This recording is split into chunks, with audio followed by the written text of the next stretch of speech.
네, 반갑습니다. 투자의 맥을 정확히 짚어드리는 맥점 코치입니다. 자, 현대무백스 지금 보시면 장대 음봉을 맞은 뒤에 그 뒤에 이제 고점과 저점을 낮추는 계속된 하락세로 인해서 주주님들 아마 걱정이 이만저만이 아니실 겁니다. 그런데 여러분, 오늘 드디어 이 반등에 대한 가능성을 알리는 이 중요한 움직임이 포착이 됐습니다. 제가 그토록 기다렸던 그 자리에 들어온 건데 주가가 드디어 제가 설정해둔 이 노란 밴드 있죠. 이 노란 밴드 안에 진입을 했다는 거죠. 그리고 거기서 이렇게 좀 아래 꼬리를 달면서 정말 오랜만에 양봉으로 마감을 해준 겁니다. 특히 이 반등세는 이 현대무백스만 볼 게 아니거든요. 지금 로봇 수용주 중에서도 대장 노릇을 하던 이 휴린 로봇도 마찬가지고 유로메카도 같은 위치라는 거죠. 강했던 이 대장주들의 종목들이 전부 다 이 노란 밴드에 근접을 했다라는 겁니다. 이렇게 섹터가 전체적인 반등 자리에 왔다는 건 그만큼 이 현대무백스도 이 전환에 대한 흐름이 나올 가능성이 아주 높다. 이렇게 우리가 해석을 할 수 있는 거죠. 그래서 오늘은 이 현대무백스가 현재 자리에서 이 기술적 반등이 정말로 가능한 건지, 그리고 반등이 나오면 어떤 조건들이 필요한 건지 제가 아주 자세하게 짚어드리도록 하겠습니다. 자, 설명에 앞서서 오늘 영상의 시청료도 아래에 있는 좋아요 한 번씩 눌러주시고, 제가 오늘 중요한 내용을 준비를 했으니까 딱 1초만 투자하셔가지고 아래 엄지척 버튼 한 번씩 눌러주세요. 자, 그리고 저는 이 현대무백스 조금 전에 말씀드린 것처럼 이 강한 반등이 가능하다고 보고 있습니다. 저와 생각을 같이 하신다면 이렇게 반등이라고 댓글도 한 번씩 부탁드릴게요. 여러분들이 댓글을 많이 달아주셔야지 유튜브에서 이 영상을 골고루 뿌려줘가지고 또 많은 사람들이 모이고 하면 우리가 하나의 이 주포,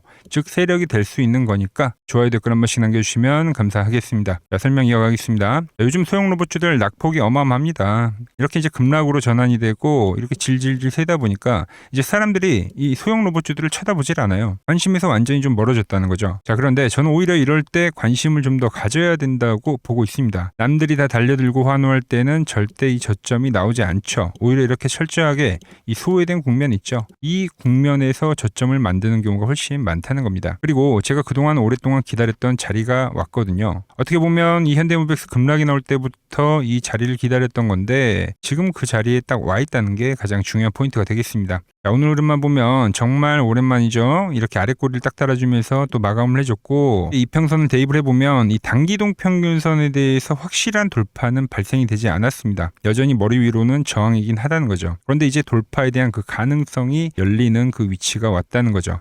이 부분에 대해서 제가 이제 하나하나 풀어서 설명해 드릴 건데, 자, 먼저 이동평균선이랑 주가의 사이에서 이격이 이제는 제법 발생했습니다. 이 말은 뭐냐면 여기서부터는 설령 더 빠진다 하더라도 이제는 단기 낙폭과대 구간에 진입을 한다는 거죠. 그러니까 당연히 이 기술적 반등에 대한 가능성이 커지는 위치라는 거예요. 주식의 원리는 간단합니다. 자, 주가가 상승을 할 때는 이 이동평균선을 지지를 하면서 상승을 하죠. 반대로 하락을 할 때도 마찬가지입니다. 이런 식으로 하락이 발생되고 이격이 발생되면 다시 이 이동평균선 쪽으로 회귀하려는 이 회귀 본능이 발생하기 때문에 이런 식으로 떨어진다는 거죠.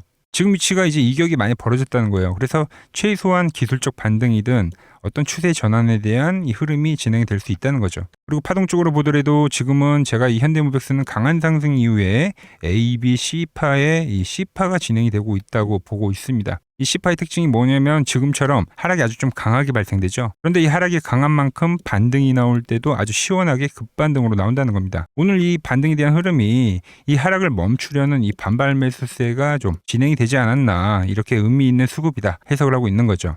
자, 그리고 이 반발 매수세는 이 현대무백스에서만 일어난 게 아닙니다. 제가 주말에 영상을 남겨드렸던 이 제형 솔로텍도 보시면 오늘 어때요? 먼저 선 반등이 진행이 됐죠. 제가 그래서 2월 13일 날 이때 매수를 해보자고 제가 자신 있게 말씀을 드렸던 겁니다. 제형 솔로텍은 낙폭이 좀 더 컸기 때문에 얘가 먼저 좀 급반등세 흐름이 먼저 나왔다. 무려 오늘 장중에 15%까지 급등을 한 거죠. 보통 그 다음 순서로 이제 반등이 나오는 게 어떤 놈이냐면은 바로 이 올라올 때 강세를 보였던 현대무백스나 유로메카 같은 애들이 반등세가 나올 확률이 크다는 거죠. 물론 이 종목들 둘 다 투자 경고 딱지가 붙어 있다 보니까 매수세가 현재는 좀 미미하게 발생이 되고 있긴 한데, 그런데 여러분, 이 다음 주면은 이 투자 경고도 풀리거든요. 그럼 그 전에 미리 어느 정도 이 하방 경직을 좀 만들어서 바닥을 다지는 흐름이 먼저 나올 수 있다는 겁니다. 이평선에 대한 이격도 그렇고 이 전체적인 섹터에 대한 흐름이 약간 반등을 알리는 그런 신호들이 뜨고 있다는 거죠. 자, 그리고 저는 이렇게 소형, 중소형 로봇주들을 볼 때 뭐를 보냐면 이 대형 로봇주들의 위치도 체크를 합니다. 간단하게 삼성전자와 하이닉스를 체크를 하면서 반도체 부품주를 체크하는 것과 같은 이론인 건데, 자, 우량 로봇주들 위치가 상당히 좋아요. 얘네들 역시도 제가 기다렸던 자리에 와준 거고, 거고, 레인보우 같은 경우는 20일 이동평균선에서 무려 오늘 9%대 반등을 만들어낸 거죠. 자, 시총 2등인 두산로보틱스 역시도 어떻게 보면은 물론 여전히 고가권에선 저항이긴 합니다만 이 십자봉을 만든 날 이 가격을 지지로 오늘 이렇게 꼬리를 달아주는 양봉을 만들어 줬다는 거죠. 오히려 뭐 휴림로봇, 현대모비스, 유로메카는 이 두산로보틱스 향 종목이라고 하거든요. 두산로보틱스가 반등이 나올 때 중소형 로봇이 반등이 나오는데 이 역시도 반등에 대한 그림이 완성이 어느 정도 됐다는 거죠. 저는 그렇게 생각합니다. 자, 로봇주가 이제 어떻게 보면은 코스닥을 주도했던 섹터는 분명하잖아요. 지금 뭐 계속 소외가 되고 있긴 하지만 계속적으로 이렇게 소외가 되진 않는다는 거죠. 특정 구간에서는 분명히 이 로봇 섹터도 내려간다고 보고 있는 겁니다. 그래서 지금 이렇게 하락이 깊어지고 남들이 보지 않을 때 그럴 때 이제 저점이 나올 확률이 크다고 보고 있는 겁니다. 가장 중요한 맥점 차트로 보더라도 현재 이 조정이 진행될 때부터 어떻게 보면 기다렸던 자리거든요. 현재는 이 밴드에서 이제 지지를 해주는 그림이 나오는지 좀 체크를 해보려고 하는 거예요. 자, 투경을 맞은 이 세 개의 로봇주가 다 같아요. 위치들이 다 이 노란 밴드에 근접을 하거나 진입을 했다. 좀 더 강한 놈은 이 상단선에서 반등 나올 확률이 크고 현대모비스 같이 이렇게 진입을 하는 애들은 여기서 반등이 나올 확률이 크다는 거죠. 마지막으로 한 가지만 좀 더 말씀드리면 이런 흐름 제가 좀 과거에 경험을 했습니다. 여러분들 뭐 로봇주들 이야기할 때 제가 많이 예를 들어서 설명을 해드리는데 신풍제약이죠. 신풍제약 같은 경우도 그 코로나 시절에 버블을 만들었던 종목 중에 하나인데 엄청나게 폭등을 했었죠. 근데 얘도 엄청나게 주가가 가다가 이렇게 한번 엄청난 급락을 맞아요. 그리고 나서 어떻게 됐냐면 이렇게 노란 밴드를 지지로 시간 조정을 보내더니 그러더니 다시 한번 그 다음 파동을 보여줬다라는 거죠. 현재 뭐 현대모비스 역시도 이와 같은 흐름을 지금 기대를 하고 있다 보시면 되겠습니다. 자, 정리를 좀 해보면 현대모비스 이동평균선에 대한 뭐 이격에 대한 설명도 해드렸고 섹터에 대한 설명도 해드렸어요. 그리고 시장에 대한 이야기도 해드렸죠. 그런데 정작 혼자 거래를 하려고 하면 이제 힘든 부분이 많을 겁니다. 아직 매매에 중심이 안 잡히시는 분들은 제가 조금 전에 말씀드린 이 분봉 있죠. 이 분봉에서 돌파가 될 때 지금 보시면 계속 저항이잖아요. 계속 이렇게 저항을 받고 있는데 이 돌파가 되는 이 시점이 반등의 시작이라고 보시면 되거든요. 이 분봉이 돌파가 될 때 저 역시도 이 매수를 하겠지만 제가 매수를 하는 그 순간 여러분들에게도 이 문자가 가게끔 제가 설정을 해 둘 겁니다. 자, 저한테 문자를 보내주신 분들에게는 제가 이렇게 하나하나 여러분들의 번호를 저장을 해뒀다가 제가 이 매수를 하거나 매도를 할 때 있죠.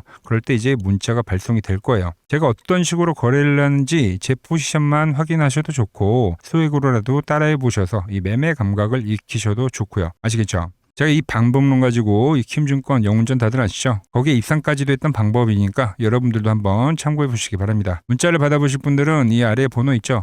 이 번호로 맥점이라고 문자를 보내주시면 그럼 제가 매수를 하고 매도를 할 때 여러분들한테 문자가 갈 겁니다. 제가 이 방법론으로 어떻게 수익을 내고 있는지 채널에 올려드린 종목만 한번 보고 가자고요. 플로봇을 보시면 어때요? 안 깨지죠? 고형 어때요? 안 깨집니다. 로보티지도 안 깨지죠. 오히려 제가 지금 더 사자고 말씀드리잖아요. 그죠? 그리고 최근에 뭐 잡아드렸어요? 피롭틱스. 정말 아쉬운 거는 뭐냐면은 제가 이 엑시콘이랑 오키스 전자도 다 잡아드렸어요. 보시면은 그러니까 맥점에 닿는 애들은 제가 잡아드린다고 했잖아요. 돈이 되는 정보. 근데 다 잡아드렸는데 자 보세요. 자 지금 저희 채널 가보시면 맥점 코치 부품주라고 치면은 이렇게 된다니까요. 보통 요즘에 제가 잘 가는 뭐 에코프로나 그런 것들은 조회수 엄청 많이 나오는데 이 탑2를 찍어드렸는데 조회수가 죽어버리더라고. 근데 이런 거를 제가 문자로는 다 보내드린다는 겁니다. 뭐 한미반도체뿐만이 아니라 그때 이야기했던 게 뭐 저 영상 확인해 보시면 아시겠지만 엑시콘 최바닥일 때, 오킨스 전자 최바닥일 때, 필옵틱스도 최바닥일 때 다 짚어드린 겁니다.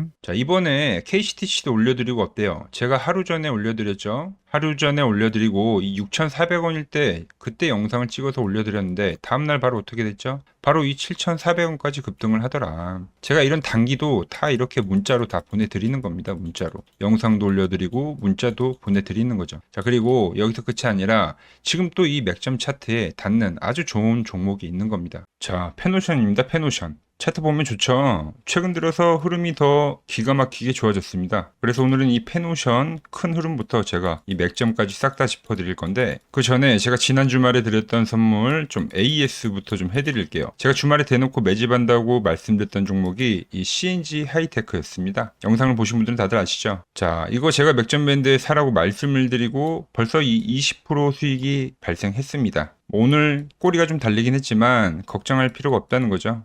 포지션을 유지하시면 된다. 밴드가 안 깨지니까. 수익 보신 분들 참고하시고 본론으로 들어가서, 그런데 우리는 그렇죠. 이 CNG 하이테크도 오르기 전에 제가 여러분들에게 문자를 보내드렸잖아요. 이렇게 한 발 빠르게 움직이는 게 저 맥정코치의 스타일이거든요. 그래서 이 페노션도 오늘 이야기를 해보려고 합니다. 자, 차트를 보고 코치님 벌써 많이 오른 거 아닙니까? 라고 하시는 분들 분명 계실 거예요. 그런데 자, 월봉을 한번 보자고요. 월봉을. 그냥 바닥주 중에 완전 대바닥주죠. 네. 거의 20년 동안 반등이 한 번 없었던 차트입니다. 자, 그런데 최근에 이렇게 머리를 들기 시작했다라는 거죠. 이 기준봉을 기준으로, 거래량 많이 터진 봉 있잖아요. 여길 기준으로 여기를 소화를 하고 있다. 자, 이제 겨우 고개를 들기 시작한 종목을 가지고 많이 올랐다고 겁먹으면 안 된다는 겁니다. 그래서 페노션 이야기를 좀 해볼 건데, 이걸 이해를 하려면 지금 이 시장의 판을 먼저 읽어야 됩니다. 자, 제가 계속 강조를 하죠. 지금은 어게인 2005년이라고. 그 05년도 때 미친 폭등장 다들 기억하시죠? 근데 지금은 그때보다 더 강한 시장입니다. 강한 시장. 결국 이 시장이 과열이 되면서 결국 다 돌아가면서 움직인다는 거예요. 돌아가면서. 제가 몇 달 전부터 여러분들 귀에 못이 박히도록 말씀드렸 게 뭡니까? 인프라 간다. 그 다음 뭐예요? 지주사 간다. 그 다음 증권주 간다. 자, 최근에 밸류업 부각되면서 지주사들 폭등하고 있죠. 인프라 쪽, 건설기계 쪽, 전력 쪽 폭등하고 있죠. 증권주 어때요? 미친 듯이 가고 있잖아요. 미친 듯이. 이거를 제가 알고 있기 때문에 진짜 몇 개월을 넘게 그 똑같은 말, 86년도 시장을 이야기하면서 05년도 시장을 이야기하면서 계속 했던 겁니다. 제가 이 히든 종목으로 드렸던 종목도 삼성증권이잖아요. 8만 원대 드렸던 게 벌써 10만 원이 가 있더라. 저랑 같이 하시는 분들에게는 당연히 대장주인 키움증권 드렸죠. 키움증권. 밴드 타고 올라가잖아요. 자, 지주사 같고 증권사 같죠. 그럼 그 다음 차례가 누구냐는 겁니다. 그게 가지고 온 페노션이란 거예요. 물류 쪽 대장이죠. 물류 쪽 대장. 자, 지금은 이 글로벌 시장 자체가 이 인플레이션으로 가는 과정이라고 보시면 돼요. 환율은 계속 오르면서 똥값이 되고 있고 물가는 치솟고 있고, 그러니까 당연히 뭐가 튀어요? 원자재 값이 폭등을 하잖아요. 원자재 값이. 금이랑 은이 엄청나게 폭등을 했죠. 그리고 최근에 뭐가 올라요? 구리도 오르더라. 구리도 지금 고가 갱신을 하고 있습니다. 그 다음이 이제 뭐 철광이나 뭐 곡물, 뭐 석탄 이런 애들도 결국은 올라간다는 거죠. 원자재도 이 안에서 순환을 하는 겁니다. 자, 이 전 세계적으로 이 원자재 시세가 뛰면은 그걸 이제 실어 나르는 배들은 어떻게 되죠? 배들은 자, BDI 벌크선 운임 지수가 그냥 미친 듯이 오를 수밖에 없다. 특히 최근에 이 BDI가 단순히 오르는 게 아니라 뭐 7거래일 정도 계속 하락을 하다가 단 하루 만에 이제 7에서 막 10%씩 폭등하는 그 추세 전환이 나오고 있는 겁니다. 이거는 이미 세력들이 이 원자재 쇼크를 예상을 하고 뭐 배를 빌리기 시작했다는 뭐 하나의 신호로 우리가 해석을 할 수가 있죠. 그 수혜를 온몸으로 받아낼 종목이 이 펜오션이라는 거죠. 자, 그런데 펜오션 주가 어때요? 한마디로 대바닥이라는 거죠. 자, 최근에 이제 밸류업 한다고 자사주 소각하면서 얘네들 엄청 움직이죠. 그 다음에 이제 저PBR 종목들 갈 건데 거기에도 포함이 된다는 겁니다. 저평가 종목 중에 하나라는 거죠. 그리고 페노션이 엄청 폭등하던 시기가 있었는데 그때가 이제 05년도입니다. 네, 05년도, 어게인 05년도. 이때는 이제 중국발 산업혁명으로 갔어요. 그때는 이제 뭐 중국이 뭐 건물들 엄청 지으면서 빌딩들 엄청 지으면서 이 철광석을 싸그리 매입을 했는데 그러면서 이 물류 쪽이 수혜를 받았거든요. 근데 그 지금은 그게 좀 형태만 바뀐 거예요. 그 AI 인프라 있잖아요. 인프라. 그러니까 지역만 바뀐 거지 지금 역사가 반복이 되는 거다. 반도체 갔죠. 그래서 제가 데이터 센터 지어야 되니까 인프라 간다고 했죠. 그러니까 건설기계 움직이고 그 다음 이 재료 날리려고 하면 뭐가 필요해요? 또 물류 쪽이 간다는 거예요. 운임지수가 그때 엄청 상승을 하게 되는데 그때 이 페노션이 오른다는 겁니다. 자, 그러니까 지금 이 외인과 기관도 미친 듯이 사잖아요. 미친 듯이. 개인은 그냥 종일 팝니다. 외인기관 연기금에서 미친 듯이 사더라 요즘에. 현재는 이제 바닥권 탈피를 하고 지금부터는 이제 추세를 노려야 하는 국면이다. 기술적으로 봐도 이 12월 달에 한번 대량 거래량이 발생했을 때 이때도 이제 운임지수가 갑자기 급등을 해가지고 페노션이 급등을 한 겁니다. 자, 그 다음에 눌림목이 한번 나오고 나서 다시 이 V자 반등을 하고 있는 거예요. V자 반등은 호재가 있을 때만 발생되는 패턴 중에 하나죠. 자, 그리고 지금 진짜 중요한 게 뭐냐면 지금 주도주들 엄청 폭등하고 있잖아요. 그래서 사기가 정말 어렵죠. 그럼 어떤 시기가 딱 되면 이렇게 바닥 종목들로 눈이 들어오게 됩니다. 뭐 20년을 넘게 바닥을 박박 기고 있는데 회사에는 큰 문제가 없고 저평가인 기업. 그게 펜오션이라는 거예요. 최근에 이렇게 간 게 뭐가 있냐면 대한전선. 똑같죠? 근데 최근에 어떻게 갔어요? 장기 이동 평균선을 돌파를 하면서 폭등을 했죠? 왜? 8,000원짜리가 벌써 34,000원 갔잖아요. 이것뿐만이 아니라 자, HJ중공업도 마찬가지예요. 얘도 20년을 반등 한 번 없이 밀린 종목입니다. 그런데 장기 이동 평균선 돌파하면서 어떻게 했어요? 얘는 이 60월선 돌파하면서 2,000원짜리가 34,000원이 갔습니다. 페노션 어때요?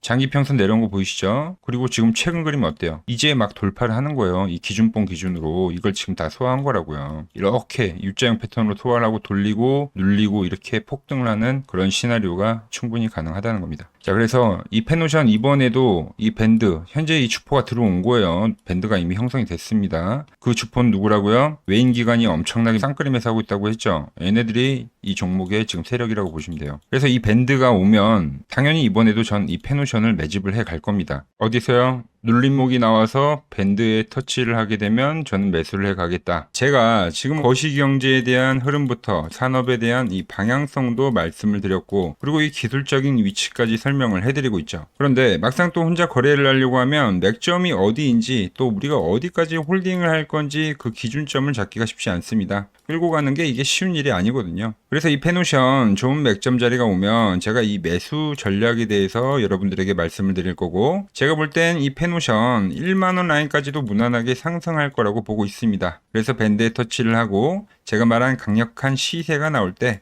또 그 과열이 나올 때 거기서는 이 수익 실현하자고 문자를 보내드릴 겁니다. 받는 방법은 아주 간단합니다. 지금 이 화면 아래 번호 보이시죠? 010-6518-5019 여기로 맥점이라고 문자를 남겨주시면 제가 여러분들 번호를 하나하나 다 저장을 해뒀다가 이 펜오션 특이점이 생길 때 있죠? 그때 이제 단체 문자를 보내드리고 있으니까 이 아래 번호로 맥점이라고 두 글자 보내주시면 됩니다. 아시겠죠? 지금 시장 그렇습니다. 뭐 코스피도 코스닥도 지금 추세 유지의 시장이에요. 유지. 뭐 종목도 종목인데 지수도 보세요. 이렇게 밴드 타고 올라가잖아요. 그죠? 이번 투명한 보더라도 나오더라도 오히려 밴드에 오지도 않고 급반등성이 나오는 그런 엄청난 이 유동성을 가진 시장이다라는 겁니다. 그리고 현재 이 투심 그리고 정부에 대한 움직임 여러 가지들이 현재도 지수의 상승을 알리고 있다는 거죠. 자, 매도 차트로 보더라도 아직 과열에 오려고 하면 이때 있죠, 이런 과열에 오려고 하면 아직 상방이 많이 열려 있습니다. 코스피만 보더라도 6,000포인트 그 이상에 가야지 결국은 이 과열에 대한 포물선의 상승이 있죠. 이게 나와줘야지 이 과열의 신호가 나올 건데 아직도 많이 남아 있어요. 상방이 말씀드린 그 포물선이 나와줘야 됩니다. 코스닥도 보자고요. 코스닥도 이번에 과열이 왔기 때문에 제가 단기 조정을 이야기를 했지만 이제 조정이 발생돼 가지고 또 상방이 열리는 구간입니다. 여전히 뭐 지수 이야기를 해드리면 보유한 종목들은 잘 가져가는 게 지금 구간에서는 어떻게 보면 잘 끌고 간 사람이 최대 수혜자가 될 거다라는 거죠. 제가 매일 이렇게 뭐 지수 이야기, 뭐 종목 이야기 매일 설명을 해드리고 있으니까, 그리고 특히 위치마다 다르잖아요. 지금도 뭐 살 업종들까지도 제가 정리를 해드리고 있으니까 저 맥점 코치랑 함께 하실 분들은 이 아래 번호 있죠. 여기로 문자 주시면 되고요. 오늘 제가 준비한 내용은 여기까지입니다. 아직 구독과 좋아요 안 누르셨다면은 꼭 한 번씩 눌러주시고, 저는 또 내일 더 돈이 되는 정보 들고 인사드리도록 하겠습니다. 이상 맥점 코치였습니다.